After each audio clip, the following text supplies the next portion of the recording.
Ang ayaw na ayaw namin sa bitag kami ay, kumbaga, tumatayo kami sa mga taong walang kaboses-boses, walang mukha, Wala mahihina, nang paglalagyan. napapabayaan, inaabuso, pinagsasamantalahan, niloloko. Ngayon, sa party ninyo, kaya sa amin, ahoy, wala na akong magulang, kamamatay lang ng aking ina. Matagal na kami kung titingnan natin. Yumao yung aking ina at the age of 98. Malaking impluwensya ng aming magulang sa amin. Hindi kami siguro umabot sa estado na to kung hindi kami tinuruan ng aming ina na yung marunong makinig. Pakinggan mo. Kinakailangan marunong kang umunawa, maawa, at hindi lang awa umunawa, bagkus gawin mo yung pwede mong magawa. Tumulong ka. So laging sinasabi ng aking ina, mga anak, masaswerte kayo. At dahil maswerte kayo at talim sa aming isipan na yung bagay na yun, intindihin nyo pag medyo mababa sa inyo o di kayo kinakailangan tulungan nyo, huwag na kayo magantay. Yung aming ama, matapang, constabulary, militar. Kaya kung saan kami nagdestino, iba't ibang probinsya, hindi ako nakapag-aral ng isang eskwelahan na kumbaga na kumpleto ko ng 2 o 3 taon. Hindi, iba't iba. Kaya natikman ko lahat ng mga astig, ng mga bully. Kaya kami naging ganito, kabagsik kasi kinakailangan, bawat eskwelahan pinupuntahan mo, makaka-enkwentro mo yung mga sinasabing bully, manduduro, lahat na lang. Kapag hindi ka marunong dumapensa, hindi mo kaya ipagtanggol ang sarili mo, kawawa ka. At nung makikita nila na medyo, ito matapang. So lahat ng mga nasasagasaan, binubugbog, niluloko, tumatakbo sa amin. So, naging tatak namin yun. Na parang tumayo doon sa mga hihina. Kaya kami na nung araw kasi uso pa yung suntukan eh. Sa likod ng eskwelahan, sa ilalim ng puno ng mangga. Square na agad yan. Mag-a-announce na yan. Naku, mamay, may laban na. So, naging kamahagi sa amin yun. Paghubog sa amin, napakahirap ng dinanas mo na kung saan-saan ka. Ako pinanganak sa Lanao. Isang kapatid ko sa Hulo, yung isa sa Cotabato, yung isa sa Davao, yung isa sa Cagayan de Oro City, 2 lang sa Manila, isa sa Leyte. Sa dami yun, di ba? Tsaka kung saan ang destino ang tatay namin nandoon kami. Kaya ganito ang aming pagiging astig. Totoo, hindi kami namimeke. Pero isang bagay na gusto ko lang makita na nakita ko kay Yorme habang nakipag-uusap kanina, tinaalam ko, ano bang ganito, nakita ko iba. Iba yung bagay na ginagawa niya sa Maynila pagpapatupad ng sinasabing pag-aalaga doon sa mga senior. Siguro, you're so lucky. Pakaswerte ninyo. Sana bumalik to. At alam niyo, hindi naman kinakaroon kampanya to eh. Hindi na eh. Kumbaga, sigurado na yan. Kaya lang, meron ako nakikita sa kanya, gusto niya siguro talagang people to eh. Gusto niya kayo makausap. So ako, marami akong natutunan sa kanya. Mga matatandang lumalapit sa amin. Ang unang nakikita ko, yung napapabayaan ng mga anak. Napapabayaan na, binabalahuran na. Meron sinasabing elderly abuse. Kuminsan, pinababayaan na sa lansangan. Napapagpag sa amin, tumutulong na kami.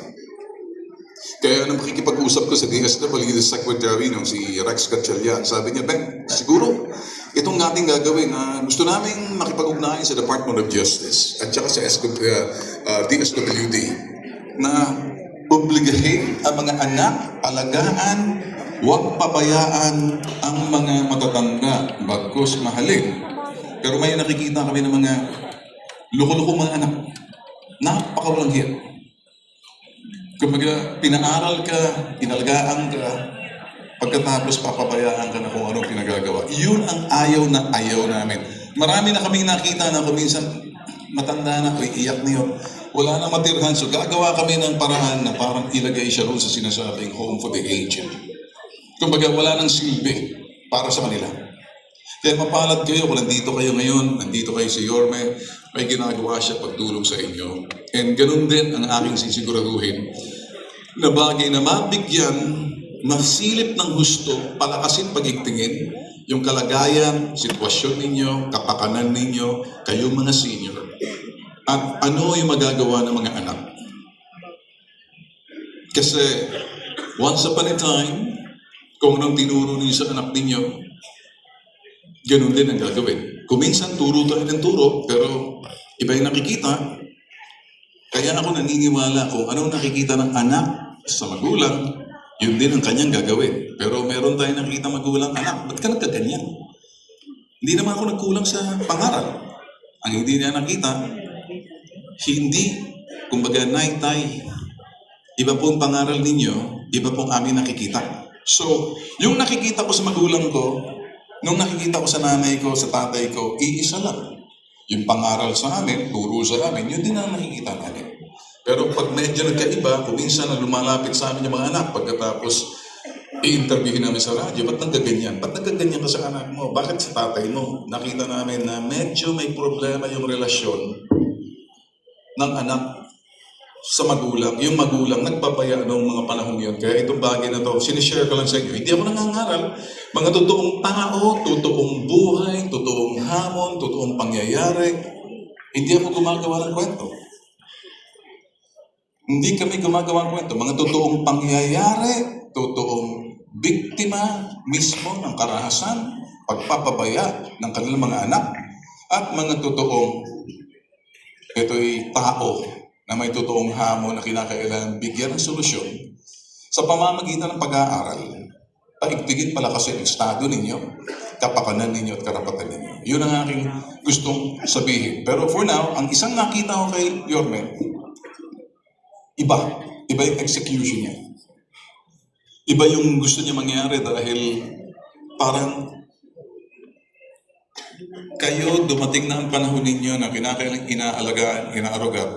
Pag medyo lahat sana ng mga politiko natin ay tinitingnan, pinangangalagaan ang kapakanan. Una, yung estado ninyo, kapakanan ninyo, kalagayan ninyo, at karapatan ninyo.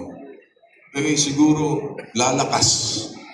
At nakikita ko kay Yorme yan, at yung kanyang mga opisyalis na kasama niya, at makakaasa kayo sa akin, ako tumatayo bilang independente. Wala akong kinakampahin, pero ginagyast ako kahit sinong partido, okay lang sa akin. Basta't ang importante, ang tao ang siyang pagsilbihan. Dahil ngayon, lahat na lang kinakailangan makakuha ng kontrata. At ang kontrata na yan, katumbas na sinasabing pananagutan, tiwala. Bakit piliin ninyong leader ninyo?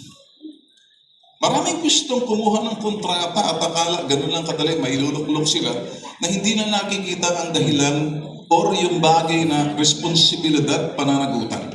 Pero kinakailangan mo na ng tiwala. Nag-uumpisa sa tiwala, respeto. Nakakamtan yan, hindi pinagkakaloob. Yan ang kanyang mga team. Ang tiwala at respeto ay nakakamtan, hindi pinagkakaloob. Kapag ikay may tiwala, kapag may tiwala kayo sa sinasabing leader ninyo, nakikita ninyo, klaro, yung transparent.